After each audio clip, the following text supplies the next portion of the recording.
네, 성경 말씀 보시겠습니다. 하나님께서 오늘 우리에게 주시는 말씀은 신약 성경 히브리서 7장 1절부터 10절 말씀까지 보겠습니다. 신약 성경 358페이지 히브리서 7장 1절부터 10절 말씀까지 보겠습니다. 이 멜기세덱은 살렘 왕이요 지극히 높으신 하나님의 제사장이라. 여러 왕을 쳐서 죽이고 돌아오는 아브라함을 만나 복을 빈지라.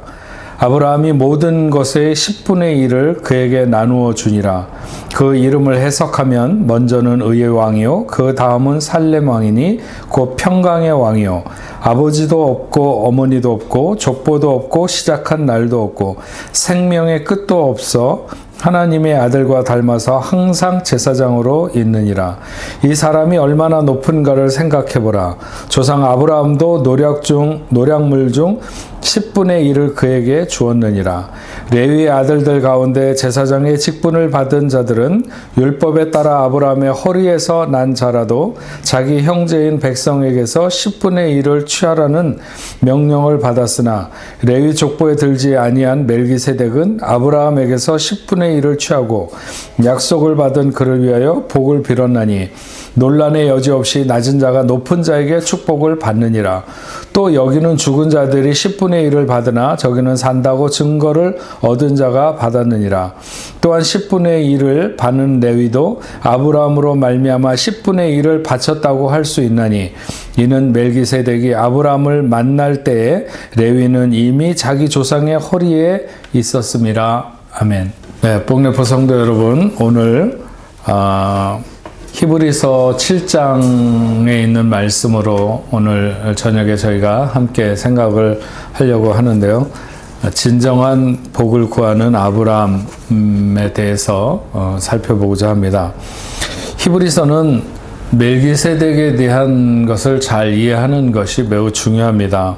5장 후반에 기자는 시편 110편의 멜기세덱의 반차를 따른 제사장 직분에 대해서 말을 하려고 하다가 그 알아듣는 것이 충분하지 못하다고 생각을 하고 그들의 초보적인 상태를 지적하면서 6장에서 이제는 도의 초보만 답습하지 말고 완전한 대로 나가야 된다고 강력하게 말하고 있습니다. 그리고 7장에서 다시 멜기세덱으로 돌아오고 있는 것을 알 수 있습니다. 이미 우리는 여러 번 레위 계열의 제사장보다 멜기세덱의 반차를 따르는 대제사장이 훨씬 우월하다는 말씀을 앞에서 했습니다. 예수님이 오시기 이전의 율법은 임시법이라고 말할 수 있죠. 주님이 오심으로 말미암아 그 법은 시효를 상실하게 된 것이다. 주님을 통한 새 법으로 모든 사람이 하나님께 가까이 나아갈 수 있는 문이 열렸다고 하는 것이죠.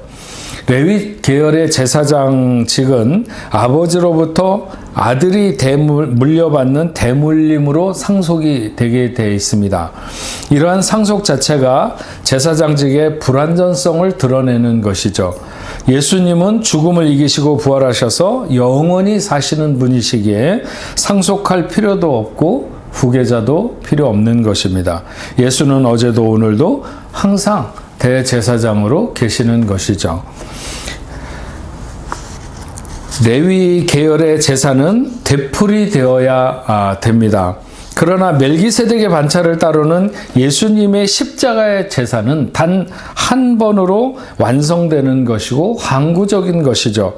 단 한 번 드림으로 영원히 효력을 발휘하는 제사가 주님께서 십자가를 지심으로 이루신 것입니다. 그러니까 유대 기독교인들이 다시 유대교로 돌아가려고 하는 것이 얼마나 어리석은 행위인가 하는 것을 말합니다. 레위 제사자와 멜기세덱의 반차를 따르는 제사는 서로 비교할 수 없는 차이를 가지고 있는 것이죠. 예수 그리스도는 멜기세덱의 반차를 따라 대제사장이 되셨습니다. 그리스도는 만왕의 왕이시고 큰 제사장입니다. 그분의 대제사장직은 영원한 것으로 지금도 그 직무를 수행하고 계시는 것이죠. 그 멜기세덱의 반차를 따른 대제사장으로서의 예수님은 자기를 힘입어 하나님께 나아가는 자를 능히 구원하실 분이십니다. 이유는 그는 항상 살아서 간구하시는 영원한 대제사장이 되시는 것이죠. 그래서 멜기세덱은 살렘 왕이고 아비도 어미도 족보도 없다고 했습니다. 레위 지파의 제사장직에 제한적이었음에 반해서 멜기세덱은 시작도 끝도 없는 분이다. 이렇게 밝히고 있습니다. 아론이나 레위의 반차를 따르는 제사장의 직제가 온전하지 못하므로 멜기세덱의 반차를 따르는 제사장을 세웠으니 그분이 바로 예수 그리스도라고 이렇게 히브리 기자는 분명히 밝히고 있는 것입니다. 오늘 우리가 좀 더 자세히 살피며 은혜를 받고자 하는 것은 그 멜기세덱 앞에서의 아브라함의 모습, 축복을 향한, 그것도 진정한 축복을 향한 아브라함의 자세를 살펴보려고 합니다. 지난 시간에도 이미 말씀드린 것처럼 그돌라오멜의 연합군이 쳐들어와서 소돔과 고모라를 비롯한 나라들과 싸우고 이기고 그곳에 살던 아브라함의 조카 롯을 잡아갔습니다. 아브라함은 소식을 듣고 즉시 훈련된 318명의 자기 집에서 이렇게 훈련시켰던 그런 군사들을 데리고 쫓아가서 밤에 급습해서 그들을 물리치고 모든 재물과 그리고 포로된 사람을 다 찾아서 돌아오게 됩니다. 그때 소돔 왕이 나와서 영접을 했고 또 살렘 왕 멜기세덱이 나와서 이 돌아오는 싸움에서 승전을 하고 돌아오는 아브라함을 맞게 됩니다. 근데 이 두 왕을 대하는 아브라함의 태도가 아주 상반된 것을 알 수 있는데 떡과 포도주를 가지고 나와서 그를 영접하면서 아브라함을 축복하는 멜기세덱에게 아브라함의 자세는 더없이 깍듯했다고 하는 것이죠. 깍듯한 정도가 아니라 어떻게 멜기세덱이 하나님의 영원한 제사장이라는 사실을 그가 알았는지는 알 수 없지만 아브라함은 단지 왕이라고 하는 것 때문에 그렇게 깍듯하게 했던 것만은 아닌 게 틀림없습니다. 멜기세덱이 아브라함을 축복할 때 아브라함은 자기가 전쟁에서 얻은 것의 11조를 멜기세덱에게 드렸습니다. 그때 같이 영접 나왔던 소돔 왕 베라가 아브라함에게 말합니다. 사람은 내게 보내고 물품은 네가 가져라. 무슨 말인가 하면 아브라함이 그돌라오멜 연합군을 쳤을 때 아브라함이 그 찾아가지고 온 전리품 중에는 소돔에서 빼앗긴 것들이 있었습니다. 소돔 왕은 그 이야기를 하고 있는 거죠. 아마도 소돔 왕은 그돌라오멜 연합군이 쳐들어왔을 때 불리할 것 같으니까, 죽을 것 같으니까 어디론가 도망갔다가 다시 나타난 것입니다. 그런데 아브라함이 그 사람들을 물리치고 자기들의 모든 포로들과 탈취한 것을 그 재물을 가지고 돌아오니까 탈취한 재물은 네가 가지고 우리가 빼앗겼던 사람들만 돌려달라 이렇게 말하는 것이 소돔 왕의 입장이었습니다. 그랬더니 아브라함이 소돔 왕에게 자기가 탈취한 것 중에서 소돔에서 빼앗겼던 그 모든 것을 그에게 돌려주며 높으신 하나님께 자기가 손을 들어 맹세하건대 너희가 잃어버린 것은 실호락이 하나도 내가 갖지 않겠다. 왜냐하면 그렇게 하면 네가 나를 부유하게 했다고 말하지 않겠느냐. 그냥 그 일을 위해서 실제적으로 수고한 사람들이 가져야 마땅한 분깃만 그들에게 나누어 주면 좋겠다. 이렇게 말한 것이 아브라함의 말입니다. 아브라함의 자세를 보면 한 왕에게는 자기의 11조를 드리면서 그로부터 축복을 받습니다. 여기 축복을 받는다고 하는 것은 그냥 그렇게 멜기세덱이 기도하는 기도를 받았다는 축복의 선언을 들은 것이죠. 그런데 한 왕은 아브라함에게 실제적으로 많은 재물을 가지라고 했습니다. 언제까지 무엇을 얼만큼 주겠다고 약속한 것도 아니고 그냥 아브라함 손에서 가지고 있었던 그것을 가지라고 말하는데도 아브라함은 그것을 거절하는 것이죠. 그러면서 그것으로 그 왕이 자기를 부유하게 했다는 말을 자기는 듣고 싶지 않다는 것입니다. 자기의 축복은 다른 데서 온다는 것을 말하는 것이죠. 우리는 여기서 중요한 교훈을 몇 가지 생각하게 됩니다. 성경이 자세히 설명되어 있지 않지만 소돔 왕과 살렘 왕의 차이가 무엇이며 어떻게 아브라함이 살렘 왕 멜기세덱이 하나님의 큰 제사장, 대제사장이라는 것을 알아보았을까? 아브라함이 하나님의 사자를 알아보는 것은 거의 직관처럼 나타나 있습니다. 소돔과 고모라를 심판하러 가는 사자를 만났을 때에도 마찬가지였죠. 그러니까 아브라함이 멜기세덱을 하나님의 제사장으로 알아본 것은 그렇게 힘든 일이 아니었을 거라고 생각합니다. 다만 우리가 깨달아야 하는 것은 아브라함과 같이 깨어 있어야 하고 우리의 영성이 맑게 살아 있어야 된다. 죄악에 덮여 있으면 하나님의 사람을 하나님의 사람으로 알아보지 못하는 거죠. 하나님의 뜻을 분별할 수도 없습니다. 이것은 대전제이고 우리의 믿음의 틀과 같은 것이다. 이렇게 볼 수 있습니다. 늘 깨어있고 늘 맑은 영성을 유지하면서 오늘을 살아가는 우리가 되어야 된다 하는 것입니다. 아브라함이 이 왕들에 대하면서 우리가 깨닫는 가장 중요한 교훈이 있다면 드림이 복이라는 사실입니다.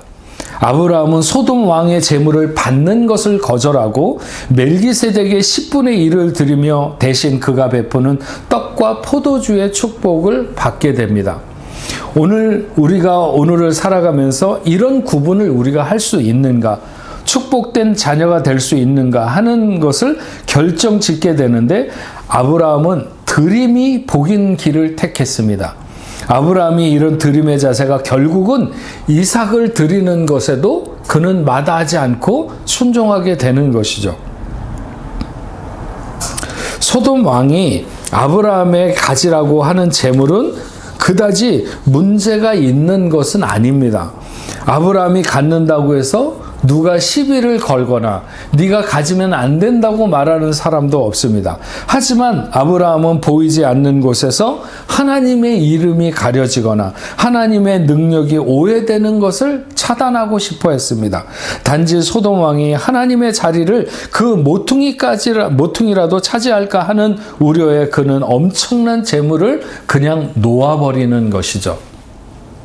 그러나 이것은 그의 인생이 결코 그의 인생에게 잘못된 선택이 아니었다고 하는 것입니다. 하나님은 그런 아브라함의 자세를 낱낱이 보고 계셨습니다. 이방의 왕 앞에 전능하신 하나님의 체면이 서는 그런 놀라운 모습이 아닌가 하는 것이죠. 아브라함은 자기 축복의 근원은 하나님이라고 하는 것을 철저하게 믿었습니다. 눈앞의 이익보다 하나님의 돌보심을 더 소중하게 여겼던 것이죠. 엄청난 재물을 당장 손에 넣는 것보다 자기의 것을 드림이 오히려 가치와 생명이 있다고 생각했기 때문에 그는 그렇게 행동할 수 있었습니다. 참된 부요는 모으는 데 있지 않고 쌓는 데 있지 않습니다. 그것은 드림에 있습니다. 11조를 드렸다고 하는 것은 철저하게 예배 중심의 삶이라고 하는 것입니다. 또한 자기의 모든 소유가 하나님의 것이라고 하는 것을 고백하는 것이죠. 성경은 훗날 이스라엘 백성들에 의해 드려진 11조를 사용했던 레위인조차 아브라함과 함께 멜기세덱에 11조를 드린 것이라고 말합니다. 하나님의 권위를 인정하고 그분에게 자신의 신앙 고백을 하는 사람만이 11조를 드릴 수 있는 것이죠. 아브라함의 자세를 자세히 보기 바랍니다. 그는 받음을 놓고 드림을 택했습니다. 잠시 부유해지는 것을 포기하고 영원한 부요를 택했습니다.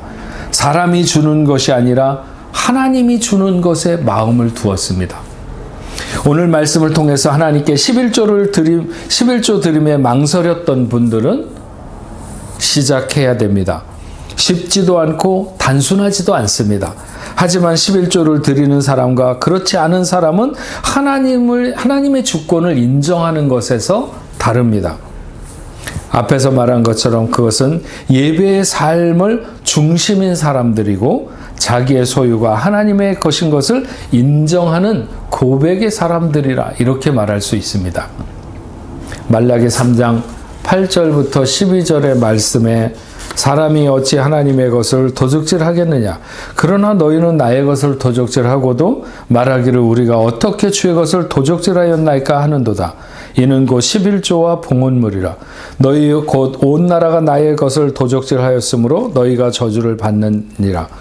만군의 여호와가 이르노라. 너희의 온전한 11조를 창고에 들여 나의 집에 양식이 있게 하고 그것으로 나를 시험하여 내가 하늘 문을 열고 너희에게 복을 쌓을 곳이 없도록 붙지 아니하나 보라.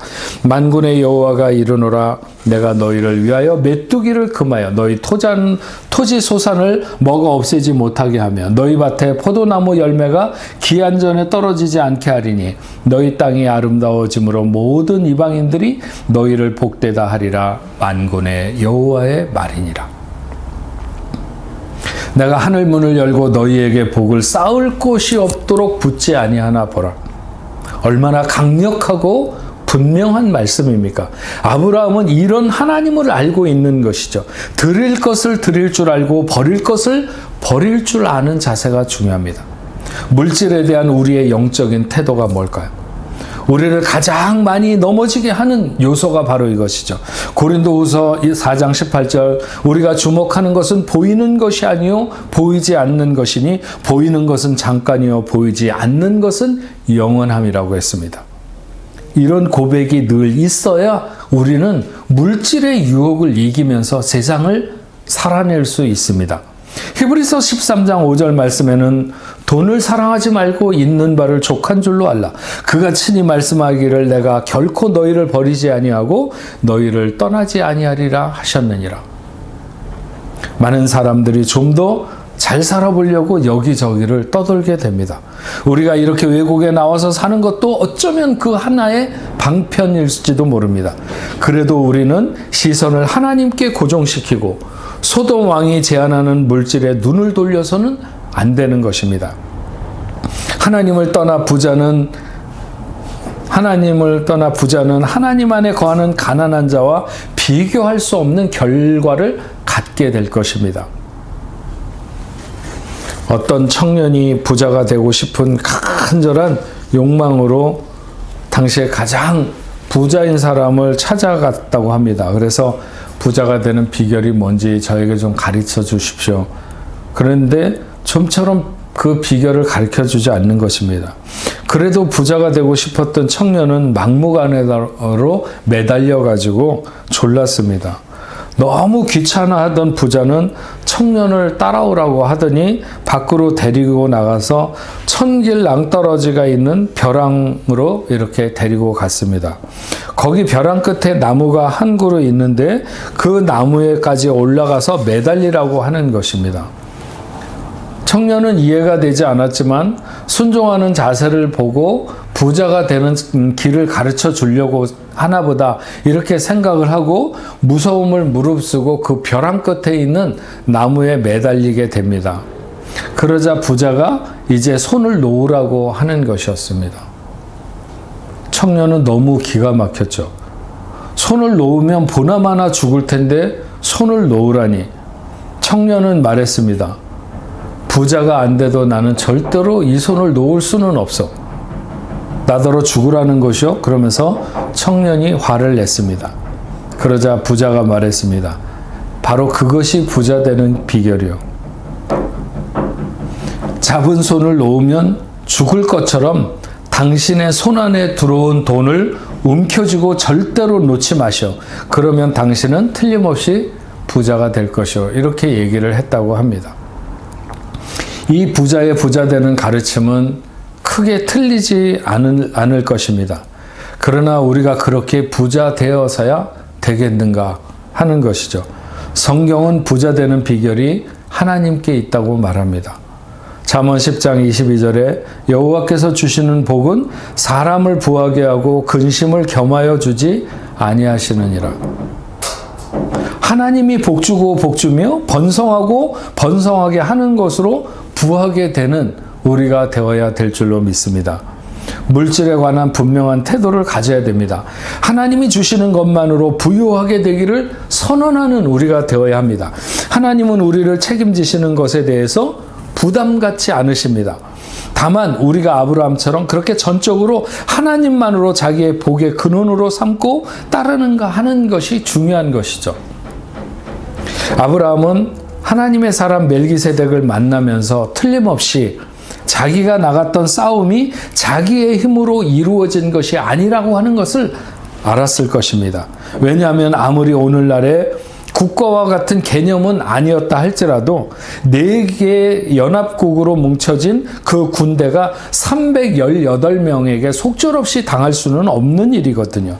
그러나 전쟁은 여호와께서 속한 것이기 때문에 318명이 아니라 38명 더 적은 수라도 하나님이 편드는 곳이 이길 수밖에 없는 것이죠. 아브라함은 이것을 깨닫고 감사함으로 멜기세덱에게 11조를 드렸습니다. 하나님의 은혜가 분명한 것을 깨닫는 사람만이 이렇게 드릴 수 있는 것이죠. 주님이 나를 구원하시기 위해 십자가에 죽으시고 부활하시고 승천하시고 지금도 하나님의 보좌 우편에서 나를 중보하고 계신 것을 믿는 사람은 하나님께 그 마음을 늘 감사로 표시하게 되어 있습니다. 그것이 바로 11조를 구별해서 드리는 것이죠. 더 많은 것을 얻기 위해서 드리는 것이 아니라 오늘도 하나님의 은혜와 축복으로 살고 있음을 분명히 알고 고백하는 사람들이 그렇게 하는 것입니다. 사랑하는 여러분, 오늘 우리는 멜기세덱 앞에 11조를 드리는 이 아브라함의 태도를 보면서 그가 왜 복의 근원이 되었는가 하는 것에 대한 깨달음을 다시 한번 갖게 됩니다. 그는 드림이 축복인 것을 알고 감사를 알았기 때문에 드림으로 하나님 앞에 나가게 된 거죠. 우리는 내일 일을 알지 못하고 여러 가지 우리가 살아가는 환경이 어려워도 우리의 생과 사, 화와 복은 하나님의 손에 있음을 우리가 분명히 믿고 아브라함과 같은 자세로 아브라함의 축복을 누리면서 살아가는 우리 뽕래포교회 성도들이 다 되시기를 바랍니다. 세상이 아무리 어려워도 세상의 어떤 흥망성쇠나 아니면 우리의 삶의 생사의 화복은 다 하나님의 손에 있습니다. 그래서 우리는 하나님이 주시는 복을 누리는 그런 자세를 가지고 오늘을 살아가는 저와 여러분들이 되어야 될 줄로 믿습니다. 기도하겠습니다. 하나님 아버지 감사합니다.